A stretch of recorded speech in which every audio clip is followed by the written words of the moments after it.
Whispers from the lake. It was only supposed to be a weekend getaway, a break from the incessant deadlines and the suffocating city life. I had found a remote cabin listing on a travel forum, advertised as a serene escape by a picturesque lake. When I arrived, the air was crisp, and the silence was comforting. But the moment I stepped out of my car, I felt an unsettling prickling sensation at the back of my neck, as if I were being watched. I shook it off as paranoia, the residue of city life clinging to me. Yet, as I unpacked, I noticed something odd. The lake, visible from the window, seemed to ripple even when the air was still. By nightfall, the cabin settled around me with an eerie quiet. I decided to take a walk to the lake, hoping the moonlight reflecting on the water would ease my nerves.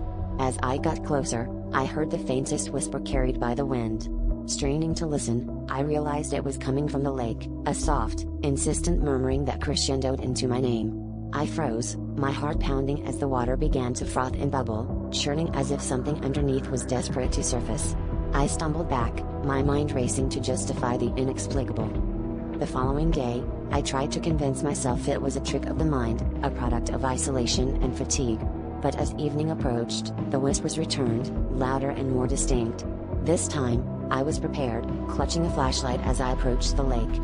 The beam cut through the darkness, revealing a figure emerging from the depths, pale and translucent, its eyes hollow yet fixed on me. I wanted to run, but my legs refused to obey, rooted to the spot as the apparition beckoned with an outstretched hand. In the final act of desperation, I tore my gaze away and fled back to the cabin, barricading the door. The whispers filled the air, now a cacophony of voices demanding my return. I realized then that the lake was not just water, it was a boundary, a veil between worlds. It was not peace that the listing sold but an invitation to the other side. The night stretched on, the voices relentless until dawn broke the curse. I left without looking back, the lake's siren call echoing in my ears, knowing that whatever resided beneath the surface was still waiting, still watching, and perhaps one day, I might not be strong enough to resist its call again.